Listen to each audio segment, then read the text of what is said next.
자, 이제 오늘 할 거는 질량 분석법입니다. 4장 질량 분석법.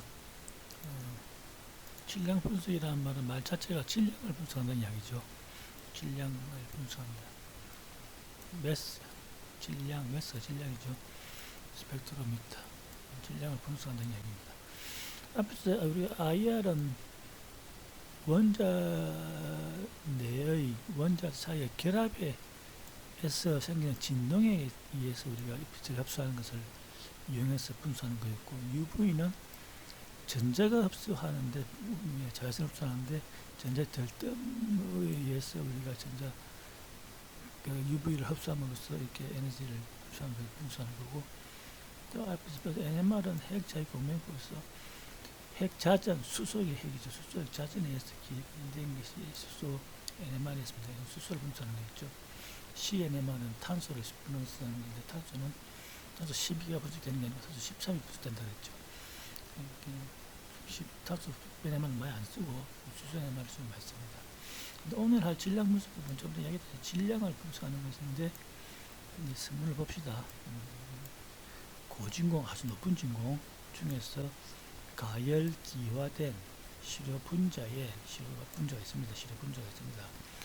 전자류, 전자 같은 건 전자죠. 전자를 강한 에너지를 가진 전자를 이렇게 가해주면, 때려주면 분자 중의 전자가 분자죠. 우리 분수하고 싶은 분자 중에 전자가 한 개가 밖으로 튀어나오는데, 그 전자는 결합 전자일 수도 있고 비결합 전자일 수도 있다, 이런 이야기입니다. 튀어나오면 전자 하나 튀어나오면 분자는 전자 하나 빠져나가니까 양이온으로 바뀌는 거죠. 이온이. 저 레디칼, 양이온 레디칼로 바뀐다. 이렇게 분자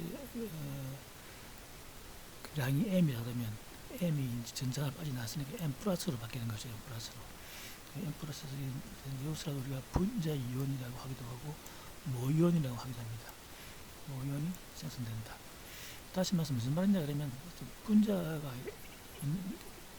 분자를 고진공소에서 멀리 보내는데 거기에 강한 에너지를 가진 전자를 때려주면 그 분자에서 전자가 하나 빠져나오면서 분자가 이온으로 바뀐다는 거죠. 양이온으로.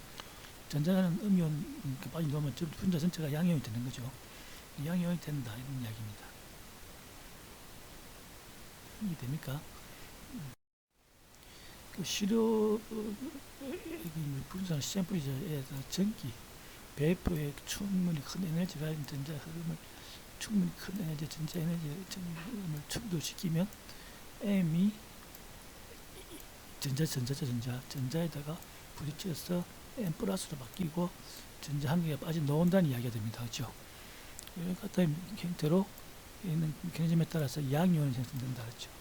양이 무슨 이온이라고 했죠? 이게 분자 이온 혹은 모이온이라 한다 그랬습니다. 그렇죠? 분자 이온, 모이온 이렇게 한다 그랬습니다. 이 분자 양이온은 그대로 있는 게 아니고 다시 쪼개집니다. 이게 다시 쪼개져 가지고 계열되어서 프래그먼트 이온이라고 하는 계열 이온으로 분리하는 몇 개의 이온으로 된다. 쪼개진다는 이야기입니다. 그렇죠? 그렇죠? 쪼개진다는 이야기입니다. 예를 들어서 어떻게 되냐 그러면, 무슨 말이냐 그러면, 여기 펜이 아니라 마우스라서 쓰기가 좀 불편한데, CH3가 있고 CH2가 있다 합시다. 2가 있고 여기 뭐 OH 메탄올입니까? 에탄올입니까? 이렇게 되죠. 요걸 여기다가 전자를 때리면 여기 플러스 이온으로 바뀐다 그랬죠. 양이온으로. 그러면 여기 또 쪼개진다는 이야기입니다. 여기 쪼개지면 여기 떨어져 나오는 거죠. 여기 떨어져 나오는데, 여기 떨어져 나오는 것의 질량이 뭡니까? 탄소가 10이고 수소 1이니까 CH3면 15죠. 15짜리의 질량이 분석이 된다는 이야기입니다. 15짜리가. 여기 깨지면 뭡니까? 이거는 O가 16이죠. H가 1이 있으면 17짜리 이온이 하나 생긴다는 이야기입니다. 17짜리에서 질량을 가진 게 분석된다는 이야기입니다. 이걸 합치면 얼마가 됩니까? 24 29입니까? 29에 대한 피크도 잡을 수가 있다는 이야기입니다. 그렇게 쪼개서 분출분계진 것의 질량을 분석하는 것을 갖다가 질량 분석이라는 겁니다. 다시 말해서 분자가 있는데 분자에다 강한 이온을 때리면 엄마 모이온, 분자 이온이 되었다가 거기 다시 더 쪼개져서 계열 이온으로 되는데 그 계열 이온을 갖다가 의 질량을 분석하는 것이 질량 분석법이라는 이야기입니다. 이게 됩니까? 이 질량은 탄소의 질량은 뭐라 그랬죠? 탄소 질량은 10인데 탄소의 원자번호는 6번입니다. 그러면 질량 6번 이야기는 핵 안에 양성자가 6개 있고 중성자가 있어야 질량이 12가 되는 거죠. 외부에 전자가 6개가 들고 있는 겁니다. 그렇죠? 그런데 전자는 질량이 아주 작기 때문에 양성자의 1780분의 1 아주 무시할 만큼 작았기 때문에 질량 핵 속에 있는 원자 양성자와 중성자의 개수의 합으로 질량을 표현하는 겁니다. 그게 분석이 된다는 이야기입니다. 그렇죠?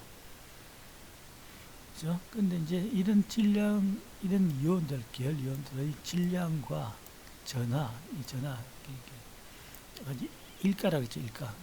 이온 일가라 그랬죠, 일가일 때 B, M 나누기 E로 하면 수치로 분리시켜서 기도한 장치를 질량 분석기라고 하고, 이때 어디진 스펙트럼을 매스 스펙트럼이라 부른다는 겁니다. 이게 됩니까? 분자가 있는데 전자로 가서 분자를 때리면 그 분자가 이온으로 됐다가 더 쪼개진다는 이야기입니다.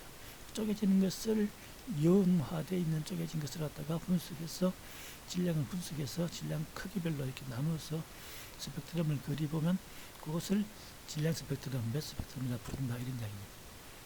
이 전자 때리면 분자가 쪼개집니다. 쪼개진다는 이야기입니다. 그렇죠? 분자 이온의 질량수로부터 분자량을 알수다. 분자 이온하고 분자하고 질량이 같습니까? 같죠. 전자 하나가 빠져나간 거 있는데 전자는 질량이 거의 없다 그랬죠. 분자 질량이나 분자 이온의 질량이 같은 겁니다. 분자 이온의 질량을 알면 분자량을 알 수 있는 겁니다. 그래서 가장 무거운 비커를 보면 그 분자량이 얼마인가를 알 수가 있는 겁니다. 그렇죠? 그러면 생기는 핵들로부터 분자 구조의 정보를 얻을 수 있다. 그렇죠? 분자 이온으로부터는 분자량을 알 수 있고 쪼개지는 행체로부터는 분자 구조를 추정할 수 있는 정보를 얻을 수 있다. 이런 이야기입니다. 이해 됩니까? 분자를 쪼개는 겁니다. 분자에다 전자를 때려서 스펙트럼으로 무엇을 할 수 있는가? 정확한 분자를 알 수 있다. 분자를 알 수 있죠. 1단위까지. 제일 분자 이온의 비교죠. 분자 이온의 비교의 질량수. 매스 스펙트럼이 있으면, 여기는 X가 뭐가 됩니까? 질량. Y축은 상대 빈도죠. 그리고 아까 15 같으면 15에서 피크가 이렇게 나오고, 16에서 피크가 나오면 16에서 피크가 나오는 겁니다. 그렇죠? 16에서 나오고, 그리고 29에서 피크가 나왔으면 29에서 피크가 나오는 겁니다. 그렇죠? 이렇게 해서 그린 것을 갖다가 매스 스펙트럼이라고 합니다. X가 질량이죠, 질량이 Y축은 상대 빈도입니다. 그래서 실은 제일 무거운 거 나타내는 게 지금 깨지기 전의 분자 이온이기 때문에 여기서부터 일자리까지 분자량을 알 수가 있다는 얘기입니다. 그렇죠? 화물의 동일적 확인 가능하다. 이거는 이제 모든 기기에 공통된 분석이라고 그랬죠. 같은 물질은 같은 스펙트럼을 보인다. 모든 기기에 다 해당되는 말입니다. 마찬가지로 질량 분석기도 동일적 실험하면 깨지는데 항상 같은 형태로 깨진다는 이야기죠. 같은 물질은 항상 같은 형태로 깨지기 때문에 스펙트럼을 보면 물질이 뭐라는 것을 추적할 수 있다. 이런 이야기입니다. 그죠? 동일 장치, 동일 조건 하에 필수 스펙트럼과 비교를 하면 우리가 이 물질이 뭔가를 알 수 있다. 이런 이야기가 정성으로 할 수 있다는 이야기입니다. 그렇죠?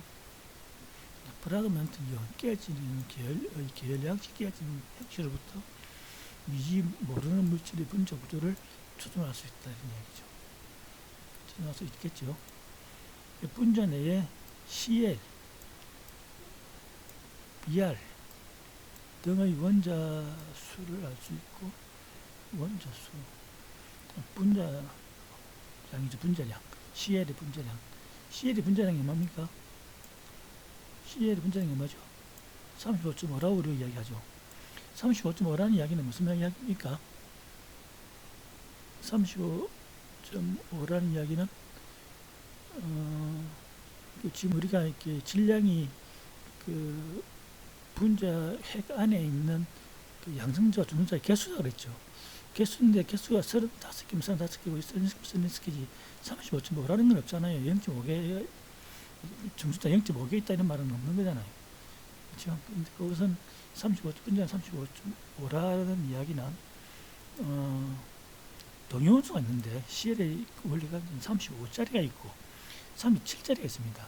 그것을 잡아서 평균치 잡으면 35.5다 이런 이야기입니다. 그래서 이게 35.5라고 얘기하는 분자량은 염소의 분자량을 35.5라고 그러는데 그런 의미지 35.5개가 있다는 이런 이야기는 아닙니다. 비할도 마찬가지입니다. 79.8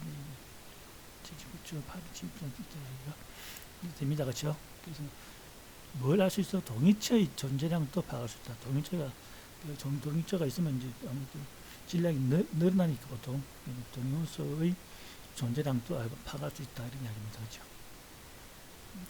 그러니까 장치의 계열은 어떻게 생겼습니까? 장치의 계열.